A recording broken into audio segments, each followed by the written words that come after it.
Assalamualaikum warahmatullahi wabarakatuh.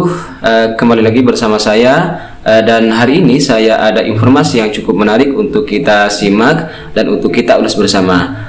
Ini terkait dengan pernyataan Bung Fahri yang mengatakan bahwa ada sejumlah partai politik yang pura-pura berkoalisi dengan Prabowo Gibran, akan tetapi sesungguhnya mereka memiliki niat jahat untuk memecah persatuan, baik persatuan yang sudah dibangun oleh Bapak Jokowi dengan Prabowo ataupun juga Bapak Prabowo dengan Gibran. Nah, inilah yang menurut Bung Fahri harus dicermati dan harus berhati-hati ke depan. Menurutnya ini sangat berbahaya bagi persatuan bangsa Indonesia ini ke depan.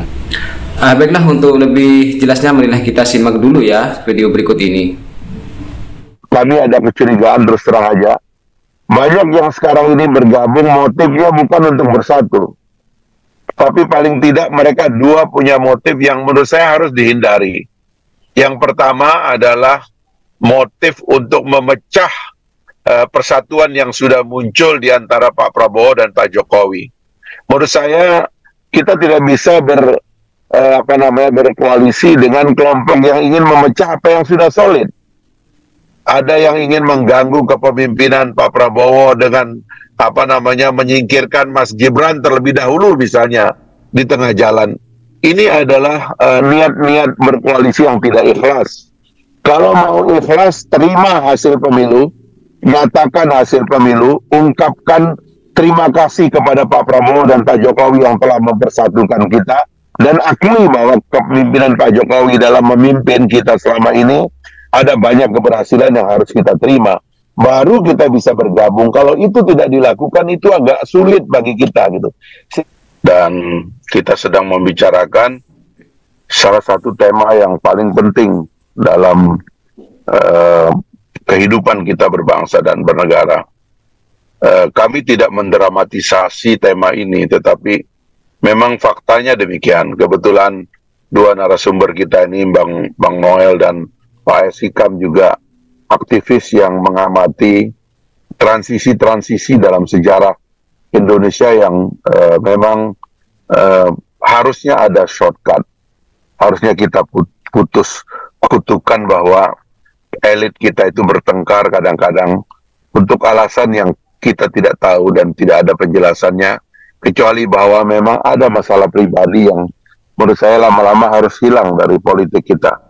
Politik yang memikul beban persoalan pribadi inilah yang kita punya masalah. Nah, karena itulah kemudian inisiatif kami di Partai Gelora untuk mengusung tema rekonsiliasi dan mendukung Pak Prabowo dan Pak Jokowi, khususnya Pak Jokowi dalam hal ini yang telah mengajak dan menarik Pak Prabowo ke dalam pemerintahan untuk mengakhiri efek dari 2 kali pemilu yang cukup keras bagi kita.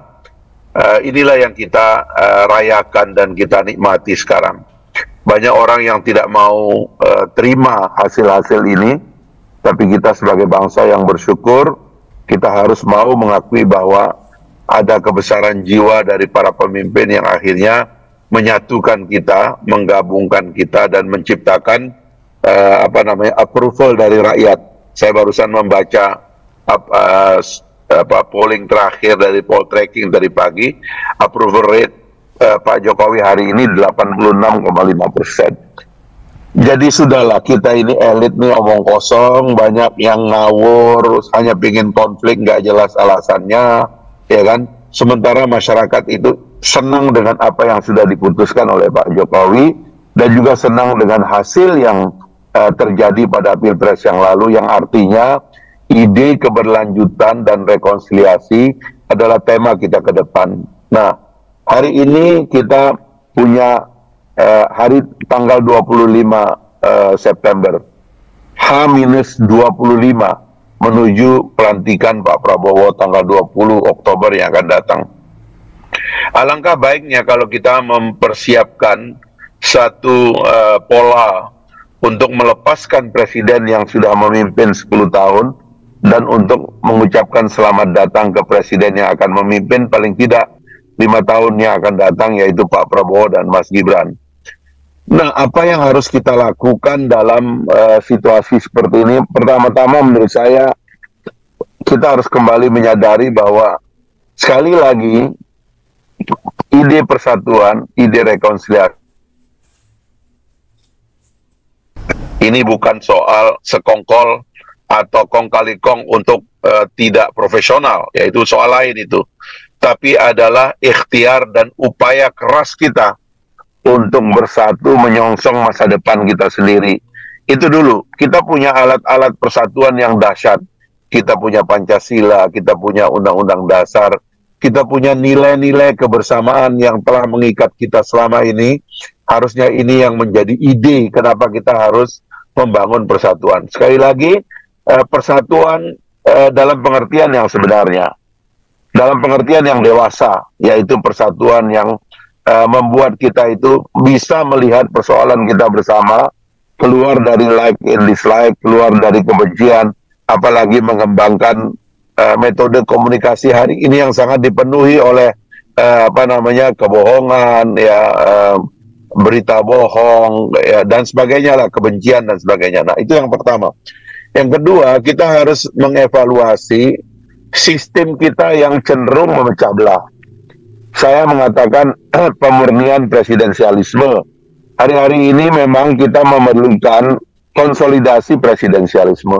Bahwa presiden terpilih adalah satu-satunya power di cabang eksekutif.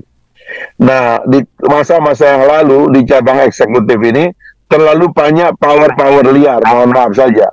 Pengendali kekuasaan terlalu banyak di cabang eksekutif, bahkan berasal dari tubuh pemerintahan sendiri. Sehingga anggota kabinet itu tidak solid, ya, terpecah belah antara kementerian yang harusnya bersatu karena beririsan, malah saling mengiris dan saling memecah. Ini menurut saya harus diakhiri. Inilah waktunya untuk mengembalikan kekuasaan itu di tangan presiden dan mempercayakan presidensialisme sebagai metode kita untuk mengelola pemerintahan yang akan datang. Nah, belum kita bicara cabang kekuasaan lain yang belum selesai. Di cabang legislatif ada persoalan DPR, DPD yang tidak kompak. Di kabar yudikatif juga demikian. KY, MK, dan sebagainya, MA juga ada masalah. Tapi paling tidak, di kamar eksekutif itu presidensialismenya harus tegak. Nah, yang ketiga adalah tentu kalau pemerintahan baru membentuk tim pemerintahan, sekali lagi harus yang gagasannya rekonsiliatif. Saya ingin menggarisbesarkan poin ini karena saya ada kecurigaan, kami ada kecurigaan terus terang aja. Banyak yang sekarang ini bergabung motifnya bukan untuk bersatu. Tapi paling tidak mereka dua punya motif yang menurut saya harus dihindari. Yang pertama adalah motif untuk memecah persatuan yang sudah muncul di antara Pak Prabowo dan Pak Jokowi. Menurut saya kita tidak bisa berkoalisi dengan kelompok yang ingin memecah apa yang sudah solid. Ada yang ingin mengganggu kepemimpinan Pak Prabowo dengan menyingkirkan Mas Gibran terlebih dahulu misalnya di tengah jalan. Ini adalah niat-niat berkoalisi yang tidak ikhlas. Kalau mau ikhlas, terima hasil pemilu, nyatakan hasil pemilu, ungkapkan terima kasih kepada Pak Prabowo dan Pak Jokowi yang telah mempersatukan kita, dan akui bahwa kepemimpinan Pak Jokowi dalam memimpin kita selama ini ada banyak keberhasilan yang harus kita terima. Baru kita bisa bergabung. Kalau itu tidak dilakukan, itu agak sulit bagi kita gitu. Sehingga kembali nanti presidensialisme kita tidak solid dan tidak murni. Menurut saya, marilah kita sama-sama berdewasa ya untuk menyongsong pemerintahan baru, karena kita ingin pindah ke IKN, kita ingin merayakan datangnya Indonesia Emas. Saya kemarin diajak presiden untuk meresmikan 3 smelter luar biasa.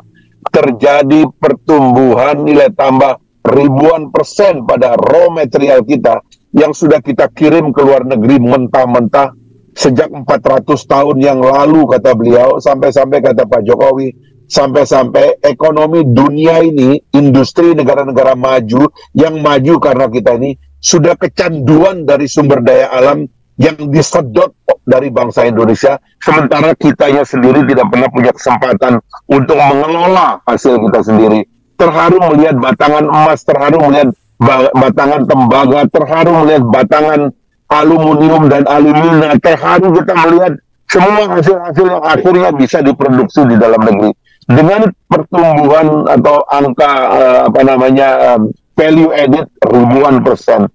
Lalu kemudian saya diajak ke IKN. Kita melihat bagaimana keinginan untuk mematok satu sejarah baru karena Indonesia belum pernah bikin ibu kota. Ngantornya di kantor kolonial, ngantornya numpang di tempat-tempat yang dibangun oleh orang lain tanpa konsep untuk menata negara dan memberikan imajinasi bagi pembangunan negara yang akan datang. Saya kira ini niat-niat inilah yang harus diteruskan karena inilah yang akan menjanjikan Indonesia akan menjadi negara maju dan negara industri. Kenapa kita kembali ke belakang untuk pecah kembali intrik-intrikan?